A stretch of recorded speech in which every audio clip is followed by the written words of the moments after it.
we kind of self-inflict some issues, like with the market at this moment in time. Now, I know there's been the Copa America, I know there's been the Euros. It's, you know, no two markets are the same. But does the lack of incomings concern you? How do you feel about the outgoings as well? So when you say the outgoings, obviously Smith Rowe's gone. Sadly, broke my heart. Sadly, I love him as a player, and I think in the end it got to the stage where Mikel didn't trust him enough to give him any minutes. So I was at the 2 games where he came. You know, he started last year. I remember he started against Sheffield United, for example. He trusted him in games where, you know, the opposition was smaller teams. I think ultimately he left because I think Mikel demands so much, not just on the ball, but off the ball. And if you don't deliver off the ball, which I don't think Emil Smith Rowe did, that's the reason why ultimately I think he's never going to trust him in that left-sided 8 role, because he demands that left-sided 8 role to not only create and to score, but to press and to work off the ball, understand positional play and all that. And I don't think that's Emil's game. You have to remember, of course, that Emil Smith Rowe saved Mikel Arteta's career, because when I agree. 3 years ago, whenever it was, when we were losing every home game, I think it was the COVID year, and basically we'd lost to the likes of Burnley at home, Wolves at home, Villa at home. We were losing to everybody at home, and he was going with the experienced players like Willian, Louise, Lacazette, and Aubameyang, who weren't delivering. And then they all got injured, or there was a couple of injuries. He had to play Saka and Smith Rowe in that game. I think Saka was already playing a lot of games anyway, but he had to play Smith Rowe. He played Smith Rowe in the 10 position, and Smith Rowe in that Chelsea game suddenly helped turn Mikel's managerial career. His last goal was against Chelsea. Yeah, exactly. He always scored against Chelsea, didn't he?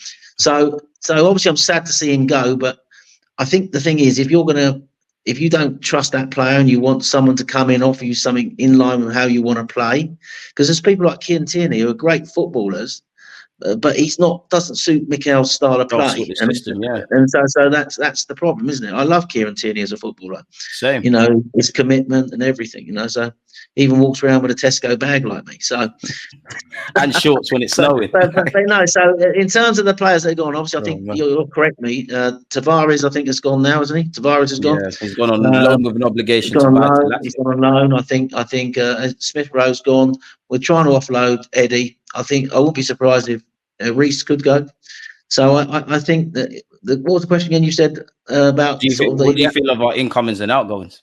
Obviously, the incoming of Calafiori, I think, is fantastic business for that money. A great player, and I think he's at the right age, right profile, and he's going to obviously improve the team.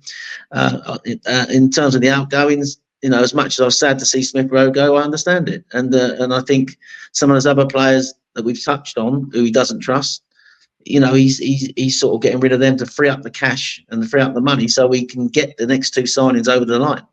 So, and as I said also in a previous remark to a question you asked, I think they have said that, trust us, we know what we're doing. You will be excited at the end when you see what we've got. And I've got no reason to distrust them, because what they've done the last 2 windows is they've proved that they can get the players in. They brought in Zinchenko and Jesus 2 years ago to improve an already good young group that he was building, with Odegaard part of that. And then last year they brought in Rice, who everybody didn't think we were going to get. Everyone was saying he's going to Man City. Why would he go to Arsenal?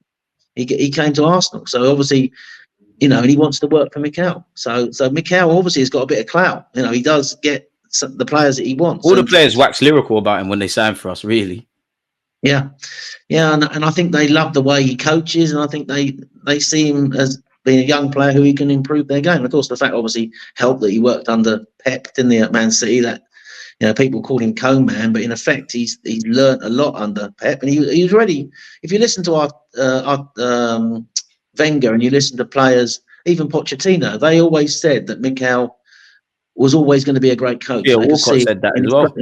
Yeah, so ultimately, he's a great coach, and he has got the clout to bring players in. And I think had we been in any other league, possibly not Spain with Real Madrid, brilliant they are, but if we were in some other leagues, you know, Man City weren't in our league, we would be winning the league. We'd be serial winners, yeah.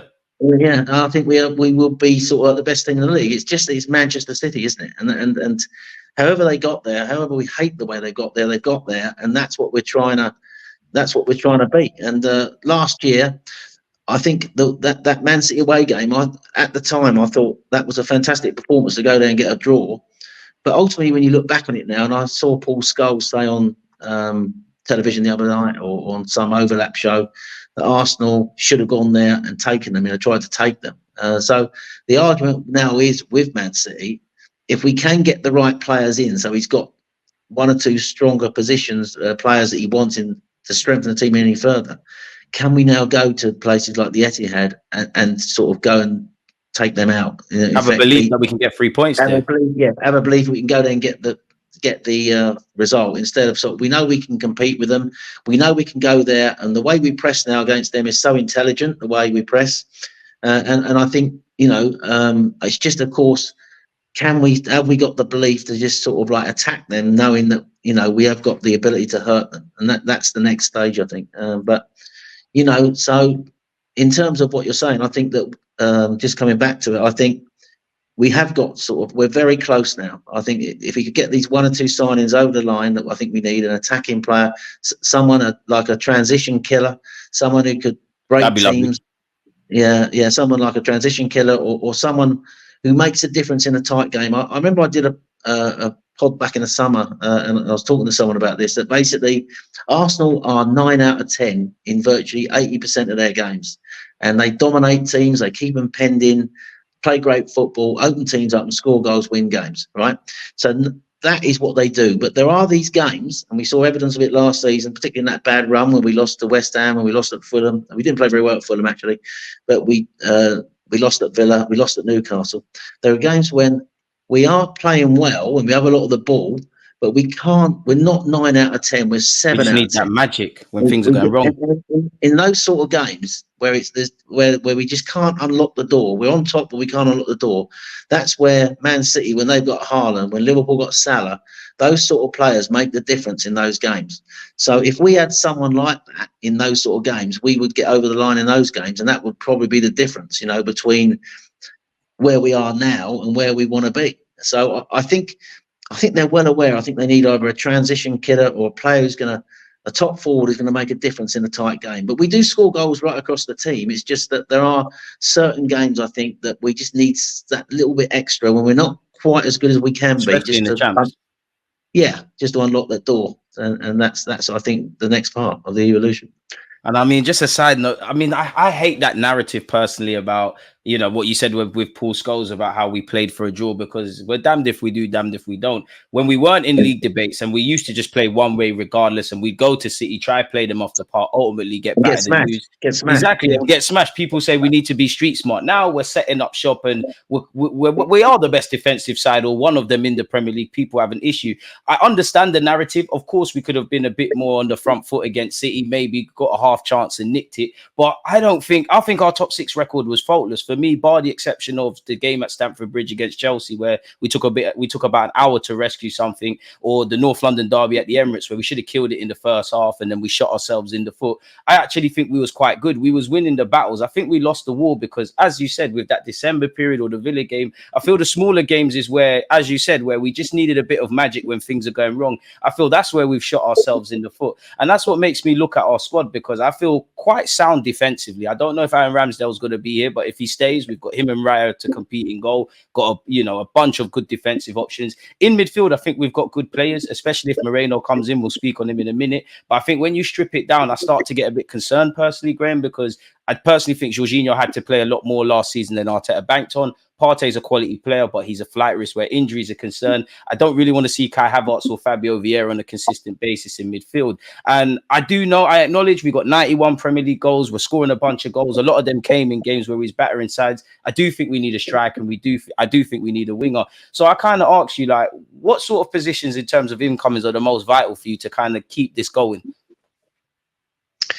Well, I think I touched on it earlier. I do think we need a transition killer, a forward, someone who can either play across the front line or somebody who's a goal scorer. Now, you could argue we score lots of goals, and we got 4 or 5 players who regularly score 12, 15 goals a season in the league, So we do score goals, there's no doubt about it. But as I said, I think that the sort of player that I would love us to get, and I'm just trying to think, it's very hard to get a forward out there, top quality forward. They're either not available, I just don't see one. I mean,